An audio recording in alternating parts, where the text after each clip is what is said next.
Assalamualaikum warahmatullahi wabarakatuh. Hari ini kita lanjutkan membahas seputar beberapa siklus yang ada dalam sistem informasi akuntansi. Kalau pada pertemuan sebelumnya kita telah membahas tentang siklus pendapatan, kemudian siklus pengeluaran, dan pada hari ini kita coba untuk mendiskusikan seputar siklus produksi.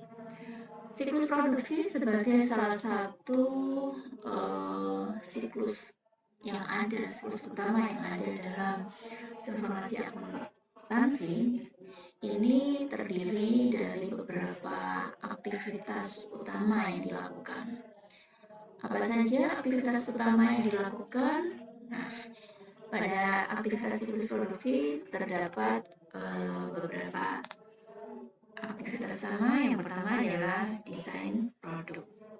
Tujuan aktivitas desain produk ini adalah untuk mengetahui, merancang terlebih dahulu sebuah produk yang memenuhi kebutuhan atau permintaan oleh pelanggannya, ya, di mana untuk bisa memenuhi kebutuhan atau permintaan dari pelanggan atau konsumen atau bahkan calon konsumennya, ini dikaitkan dengan beberapa hal, tapi poin utamanya dia dihubungkan atau dikaitkan dengan kualitas. Apabila kita bicara tentang kualitas, gitu ya, kita akan mencoba menghubungkannya dengan pakar, ya, menyampaikan bahwa yang namanya kualitas itu sebetulnya apa, gitu ya. Yang dimaksud kualitas tentang sebuah produk itu bisa jadi berkaitan dengan kemampuan si produk itu, ya bisa kalau kita jualan jasa, ya kemampuan dari jasa tersebut untuk melaksanakan fungsi-fungsinya, ya. Biasanya kalau kita bicara kualitas, kita akan menghubungkannya juga, ya, selain kemampuan apa yang dimiliki oleh si produk itu tadi, ya, ini juga kita akan hubungkan dengan ketahanannya, kemudian kehandalannya, kemudian fungsi apa saja yang bisa dilakukan oleh si produk atau jasa tersebut, itu yang dihubungkan pada saat kita ingin merancang sebuah produk atau mendesain produk, ya. Karena kedepannya desain produk yang baik ini diharapkan nantinya akan mempengaruhi proses produksi, gitu ya, baik nanti perolehan biaya atau biaya yang dikeluarkan untuk bisa memproduksi ini juga kita bisa lihat dari desain produk tersebut, ya. Misalkan kita sebuah produknya itu sebuah mesin pendingin, misalkan, ya. Pada sebuah properti real estate, mesin pendingin ini adalah sebuah kebutuhan, bisa jadi kebutuhan primer, gitu ya. Kenapa? Karena konsumennya sangat membutuhkan kenyamanan dari sisi dari yang diperoleh dari mesin pendingin itu tadi, ya. Maka si pengusaha properti ini mau tidak mau dia harus memperhatikan, dia harus menjadikan prioritas si mesin pendinginnya itu, ya. Dari sisi kualitas, dari sisi kualitas dia harus memastikan bahwa produk mesin pendinginnya tadi adalah produk yang berkualitas, tidak mudah rusak dan sebagainya. Kemudian kualitas di sini juga dihubungkan dengan durabilitas atau daya tahan si produk tersebut, ya, dari sisi kehandalannya, gitu ya, ketahanannya, di mana produk tersebut dari sisi ketahanan, misalkan kita bicara durabilitas itu, ya, misalkan karena ingin kenyamanan sepanjang hari, gitu kan, si pengusaha real estate ini ingin konsumennya merasakan kenyamanan sepanjang hari, bisa dingin, gitu ya, apalagi di global warming semacam ini, gitu ya, saat ini itu kan orang sudah merasa tidak nyaman dengan kondisi yang tidak menentu, bisa kalau panas sangat panas, misalkan dingin juga sangat dingin. Nah, hal-hal seperti ini yang ingin dicapai, yang ingin atau yang diharapkan pada sebuah mesin pendingin. Produknya mesin pendingin yang kita bicarakan. Kualitas itu tadi apa namanya, mungkin dari produk tampilannya gitu ya, kemudian dari sisi durabilitas atau ketahanannya, meskipun dipakai selama 24 jam bisa jadi, tetapi dia tetap tahan, nggak cepat rusak, nggak gampang rusak misalkan. Nah, itu juga menjadi sebuah dasar pada saat ingin merancang sebuah produk gitu ya.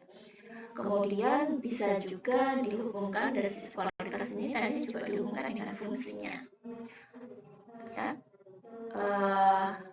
Fungsi ini bisa jadi dihubungkan dengan apa namanya, kebermanfaatan dari sebuah produk.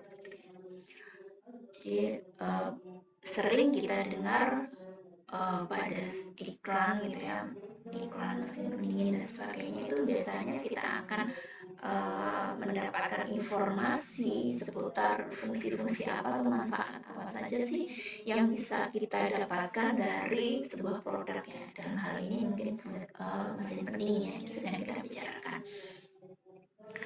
Mesin pendingin itu kalau bisa banyak fungsinya. Kalau zaman dulu gitu ya, mesin pendingin itu hanya bagaimana caranya bisa mendinginkan apa namanya, area gitu, atau bisa membuat hawa menjadi suhunya menjadi dingin gitu ya. Tetapi saat ini karena memang cuaca tidak menentu, saya katakan tadi kalau dingin sangat dingin, kalau panas sangat panas gitu ya, sehingga mesin pendingin istilahnya air conditioner saat ini dia harus mampu memberikan atau memberikan kenyamanan pada konsumennya sesuai dengan kebutuhan mereka. Kalau sangat dingin dia akan memberikan kehangatan di ruangan itu dan sebaliknya. Nah, ini yang harus diperhatikan pada saat akan merancang sebuah produk gitu ya. Nah, karena ini juga akan mempengaruhi ke depannya gitu ya, mempengaruhi bahwa produk yang akan diciptakan itu harus bagaimana gitu ya. Ini nantinya harapannya juga bisa diharapkan bisa meminimalisir gitu ya biaya produksinya. Kemudian kita juga bisa akhirnya si perusahaan mesin pendingin tadi juga harus mengkalkulasi gitu ya, kira-kira harus membutuhkan biaya berapa besar untuk bisa menciptakan produk sejenis itu tadi yang diharapkan oleh konsumennya. Dalam tahapan atau aktivitas yang pertama di siklus produksi ini gitu ya, di sini si akuntan gitu ya, akuntannya ini, si akuntan ini punya peranan ya. Apa peranannya? Yaitu dia bisa memberikan informasi gimana sih atau bagaimana sih apa namanya, bahwa sebuah desain produk itu dapat mempengaruhi biaya produksi gitu ya.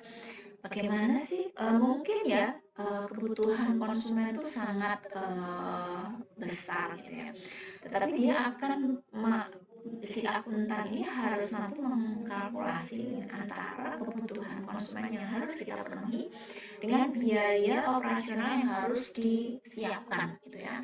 Kalau ternyata antara kebutuhan konsumen yang barangkali tidak terlalu signifikan gitu ya harus dipenuhi, tapi kita harus juga berkaca pada kemampuan perusahaan untuk memenuhi apa yang diinginkan gitu ya.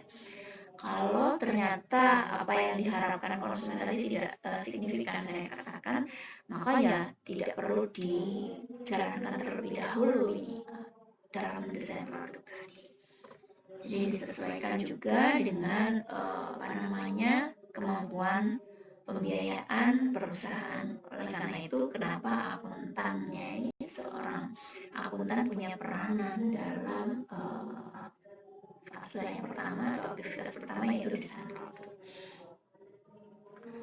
Kemudian Yang berikutnya, aktivitas berikutnya adalah perencanaan dan penjadwalan produksi.